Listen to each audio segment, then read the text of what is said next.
baik pemirsa di rumah, kembali lagi bersama kami di Senja Berkah. Pasti berkah. Nah, tadi kita udah bahas-bahas nih mengenai Betul. bakti kepada ibu ya, Iya. Tessa. Ngomongin ibu nih, kira-kira gimana sih derajat sosok seorang ibu dalam Islam nih, Tessa? Iya. Iya. Alhamdulillah ya kita sebagai seorang wanita nih gitu. Berarti kalau yang di sini belum pada nikah calon ibu. Kalau ini udah ibu-ibu. Jadi gimana kedudukan seorang ibu di dalam Islam gitu ya. Seperti yang tadi sudah kita di segmen sebelumnya di surat Luqman ayat 14 memang mereka itu sudah pernah melahirkan kita gitu, dan menyusui kita. Itulah yang disebut namanya perjuangan seorang ibu gitu. Memang kita tidak minta dilahirkan ya, bahkan kita tidak bisa pilih orang tuanya yang mana gitu. Kalau kita lihat orang lain kan kadang-kadang kok orang tuanya pengertian sih gitu ya. Kok orang tuanya itu kan kayaknya best friend banget gitu ya. Itu kelihatannya saja gitu. Masing-masing orang tua punya keunikannya sendiri. Kalau di dalam Quran kan ibu yang sangat kuat ya, seperti Siti Hajar yang bolak-balik Safa dan Marwah. Dia sambil menggendong bayinya yaitu Ismail alaihissalam, ya putra beliau bersama Nabi Ibrahim alaihissalam. Jadi seorang ibu tuh sekuat itu, dia bisa bolak-balik Safa Marwah di zaman belum seperti sekarang nih. Kalau sekarang mah kan udah ada AC gitu ya, terus marmer dingin yang enak gitu. Jadi seorang ibu itu kedudukannya di mata Allah adalah memang dia fighter gitu, bisa membesarkan anak meskipun dia seorang diri ketika itu, karena Ibrahim alaihissalam harus pergi meninggalkan, itu perintah dari Allah ya. Makanya ada air zam-zam kan, keluarlah air zam-zam untuk memberi air asupan untuk putranya tersebut. Jadi kalau tadi contohnya Sukma kangen sama ibu, ya bayanginlah ibu yang udah membesarkan kita pengen ketemu. Betul. Memang sih teknologi sekarang alhamdulillah ya, kan ada video call tuh, itu bisa membantu ya.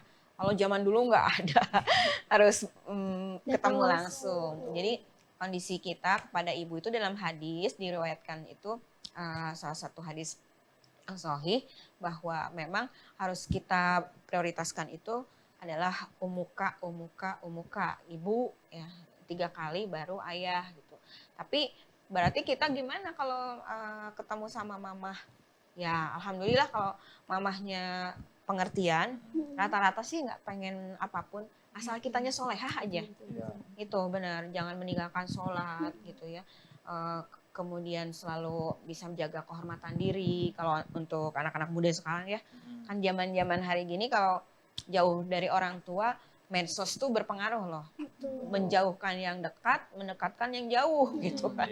Bisa terjadi kayak gitu. Ngeri juga kan kalau misalkan mamah gimana ya, aku teh sebenarnya nggak deket sama mamah, lebih deket sama sohib-sohib aku. Nah, gitu kan. Jadi intinya kedudukan ibu adalah di dalam hadis tadi harus diprioritaskan lebih dari seorang ayah, tetapi tidak menafikan karena kan birrul walidain, berbuat baik itu kepada keduanya.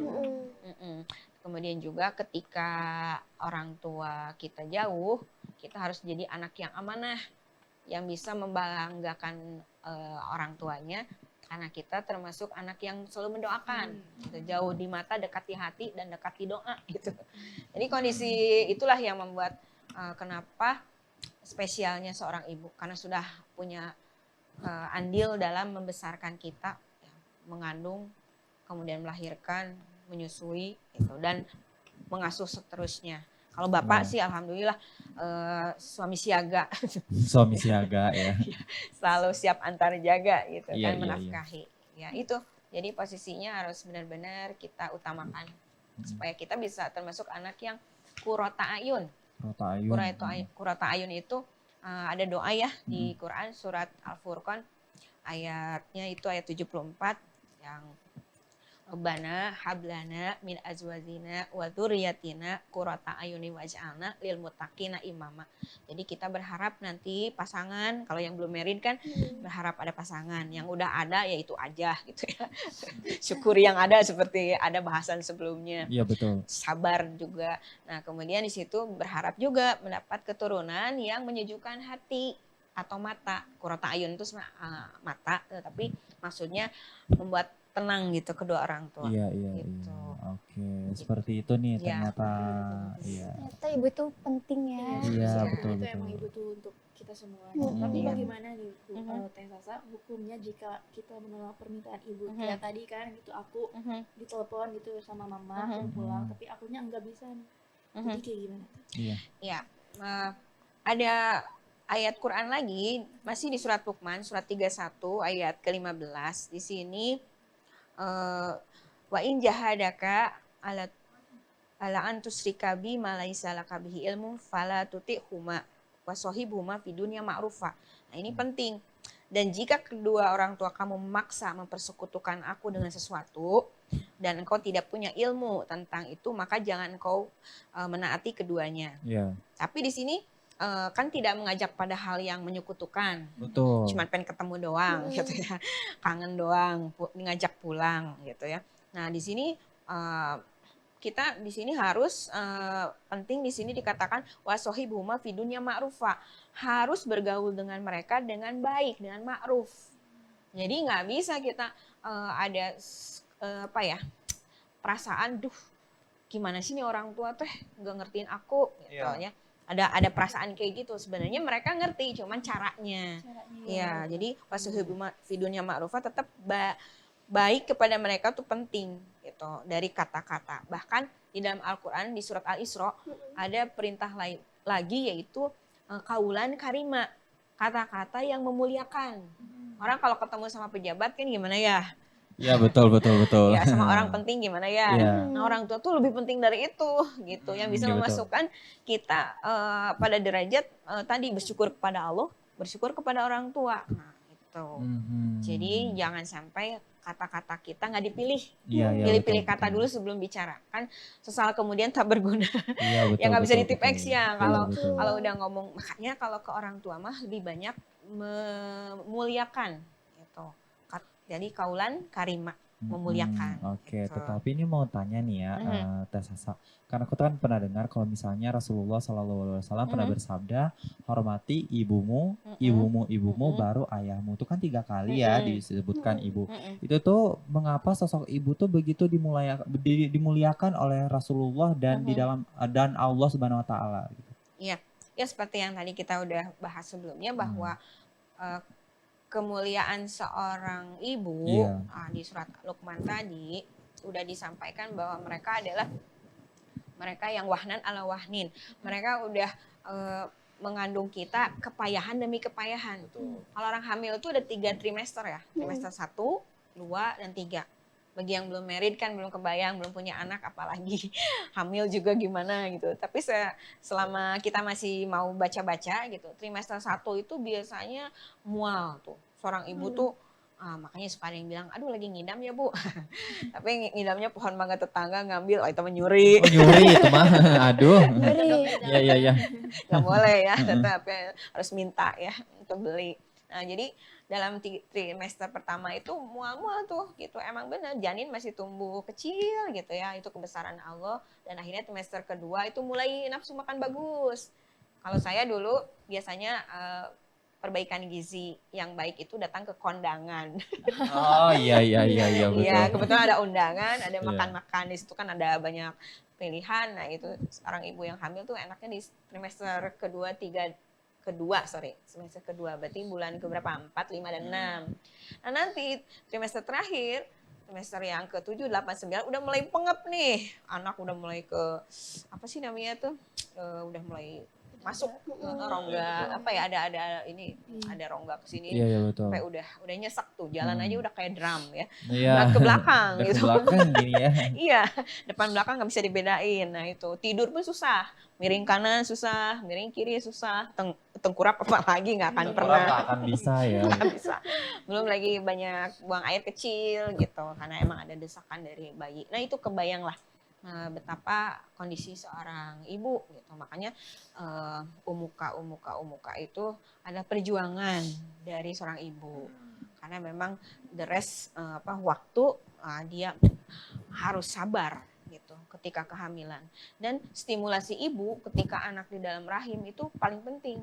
apa yang dipikirkan ibu, kesedihan ibu, kebahagiaan ibu, banyak-banyak berserah kepada Allah. Itu simulasi pertama ya. Karena anak yang di dalam kandungan itu sebenarnya udah ada komunikasi dengan ibunya, bapaknya. Makanya jangan ibu bapak jangan cekcok. Tuh kan, takutnya malah Karena berimbas ke anaknya- itu ya. Anaknya mendengar ya. Mendengar. Bagusnya diperdengarkan ayat-ayat suci Al-Quran, Iya, betul, kalimat-kalimat talbiyah gitu. Jadi memang seorang ibu hamil, melahirkan dan menyusui itu perjuangan tersendiri. Bahkan kalau mati dalam keadaan melahirkan, ya sedang berjuang itu adalah syahid. Syahid, Masya Masya Allah. Ternyata perjuangan ibu benar-benar besar ya. Betul. Ngomongin soal ibu nih Teh Sasa, kenapa sih gitu surga itu ada di telapak kaki ibu? Iya. Kenapa nggak di telapak kaki ayah atau yang lain gitu? Ya memang sih hadis itu ya juga kan. Jadi memang ada hadis bahwa memang surga itu ada di telapak kaki ibu ya. Jadi kalau kita ingin berbakti bukan berarti harus mencium kakinya, enggak gitu. Maksudnya apapun yang kita lakukan dalam kondisi ingin menyenangkan hati ibu. Namanya kalau dalam Islam itu birrul walidain. Jadi birrul walidain itu adalah berbuat yang terbaik untuk orang tua, menyenangkan hati orang tua, terutama seorang ibu gitu. Jadi taktatul ummahat gitu. Jadi misalnya tahta akdamul ummahat. Jadi ada di telapak kakinya. Jadi kalau ada perkawinan suka bilang mau izin dulu ya, mau apa? Cuci kaki gitu. Masih worth it lah ya. Karena emang kita dibesarkan oleh orang tua kita. Tapi itu mah hanya simbol. Sesungguhnya intinya perjalanan apapun dalam kehidupan kita, jangan lupakan kebahagiaan orang tua adalah kebahagiaan anak adalah kebahagiaan orang tua. Gitu. Insya Allah sampai ke surga gitu. Insya Allah. Ternyata kebahagiaan anak tuh ada di kebahagiaan orang tua Betul, ya. Masya Allah. Seperti itu nih. Tetapi nih ya mau lebih lanjut seputar kopi kita hari ini nih. Kan mungkin kan terkadang memang orang tua tuh kan mungkin sering menegur atau memarahi anaknya. Tetapi nih memang ada kejadian yang mana mungkin si anaknya tidak terima nih dimarahi gitu. Terus sampai bilang ibu mah nggak pernah ngerti aku gitu. Itu kalau kayak gitu tuh gimana tuh kalau dalam Islam tuh? Kalau memarahi kembali ibu gitu. Iya. Sebetulnya anak itu kalau orang tua paham, dia itu sebenarnya sama-sama abid, hamba. Orang tua hamba, anak juga hambanya kepada Allah. Jadi orang tua yang benar pastinya nggak akan gitu nyalah-nyalahin terus. Kamu salah, ini salah gitu. Padahal anak udah maksimal. Jadi di sini memang yang bermasalah termasuk orang tua juga gitu. Kan ada yang bilang kamu mau gimana gini. Padahal anak-anak tuh udah berbuat yang terbaik. Nah gimana menyikapinya? Kalau di dalam Al-Quran itu kita diperintahkan untuk tadi kaulan karima, memuliakan. Nah kalau memang nanti kita menyakiti, lebih baik kita auliasmut, diam. Jadi ketika orang tua bicara kita perhatikan, jangan didebat gitu. Oke, Gitu. seperti itu nih. Lebih ke menghargai ya. Iya.